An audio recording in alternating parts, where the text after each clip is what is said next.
মানুষের ঘরে গ্যাস নাই, মানুষের ঘরে বিদ্যুৎ নেই, রীতিমতন মানে ঘরে ঘরে হাহাকার। এখন আপনি আমাকে বলবেন যে এটা মানে সরকারের বয়স বেশি হয়নি বলে আমি সমালোচনা করব না।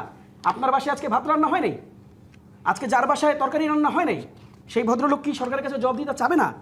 আসেন, ফ্যামিলি কার্ড যেই স্বপ্নটা এই বিএনপি গভর্নমেন্ট দেখিয়েছিল, আজকে প্রথম আলো খুলে দেখেন ফ্যামিলি কার্ড নিয়ে কি রিপোর্ট বেরিয়েছে।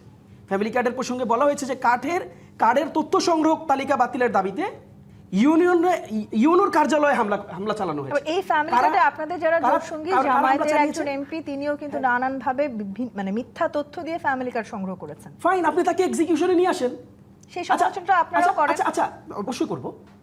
আমি এই যে আপনি আমাকে বলেছেন, আমি তো এটাকে এড়িয়ে যাইনি, কিন্তু আপনি মোটা দাগে কোনটা দেখবেন? সরকারের দায় নিঃসন্দেহে বেশি। তাহলে সেটা শুনি, আমরা একটু সবাই শুনি। তাহলে সেই হামলা চালানো হলো কাদের দ্বারা? ছাত্রদল চালালো, যুবদল চালালো এবং তাদের অঙ্গ সংগঠন করেছে। এবং রীতিমতন আপনি প্রথম আলো ডেটাটা আজকে পুরো পড়ে দেখেন, রীতিমতন সারা দেশের অবস্থা তাই।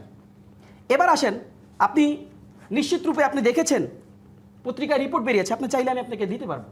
পত্রিকায় রিপোর্ট বেরিয়েছে প্রতি মাসে 6 খুন, প্রতি মাসে 6 খুন এবং মোট 38 জন শুধুমাত্র দলের পদধারী, সরকার দলের পদধারী লোকজন যারা ইন্টারনাল ক্ল্যাশে মারা গিয়েছে।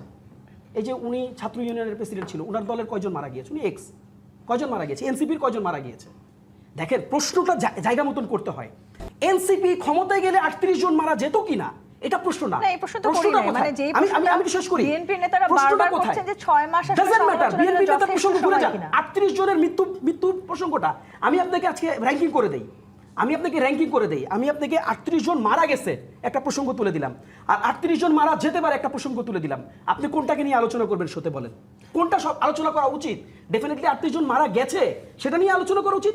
আমরা যারা মিনিমাম স্ট্যান্ডার্ডটা ধরবো, এখানে আপনি সহ সবাই এগ্রি করবেন যে 38 জন মারা গেছে, এটা নিয়ে সমালোচনা উচিত। 180 দিনের কথা বলছি না। এবার আসেন মানবাধিকার কমিশন, যেই মানবাধিকার কমিশনের সবচেয়ে বড় ভিকটিম এই আজকের বিএনপি, তাদের অসংখ্য নেতাকর্মীরা এই মানবাধিকার আইনের ভিকটিম ছিল। আজকে যেই মানবাধিকার এই যে আপনার যেই মন্ত্রী পরিষদ থেকে যেটাকে ভ্যাটিং করা হলো, সেই মানবাধিকার কমিশনের আপনি খেয়াল করে দেখেন, সেই মানবাধিকার কমিশনের তদন্তের দায়ভার সেই এজেন্সিকেই দেওয়া হলো, যেই এজেন্সি এটার সাথে যুক্ত থাকবে। তাদের কাছ থেকে সুপারিশ চাওয়া হলো। আজকে এখানে আশরাফ পাপি আপা আছেন, নিশ্চয়ই তিনি এই কথাগুলো বলবেন এবং আমরা বিশ্বাস করি তিনি একজন গণতান্ত্রিক ধারার মানুষ হিসাবে এগুলোকে এড়িয়ে যাবেন।